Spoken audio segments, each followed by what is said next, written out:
ইসরায়েলকে শিক্ষা দিতে লেজার অস্ত্র নিয়ে এসেছে ইরান। গেল 4 অক্টোবর শুক্রবার দেশের কয়েকটি স্থানে সন্ধান মিলে লেজার ডিরেক্টিভ এনার্জি ওয়াইপাল সিস্টেমের, যা নিমিষে অকার্য করে এমনকি ধ্বংস করতে পারে লাখো ডলারের ড্রোনকে। অক্টোবরের প্রথম দিন সিরিয়া ও ইরাক পেরিয়ে ইরানে হামলা চালায় ইসরায়েল। এর 3 দিন পর জনসমুখে ভাষণ দেন দেশটির সর্বোচ্চ ধর্মীয় নেতা আয়াতুল্লাহ আলী খামেনি। প্রতিশ্রুতি দেন হামাস কিংবা হিজবুল্লাহর বিরুদ্ধে জয়লাভ করতে দেবে না ইরান। খামেনির সভাস্থল ও নামাজ পড়ার জায়গায় নিরাপত্তায় দেখা যায় বেশ কয়েকটি ডিফেন্সিভ ডিভাইস।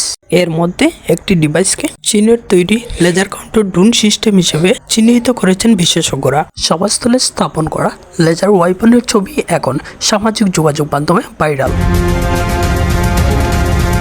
বিশেষজ্ঞদের দাবি,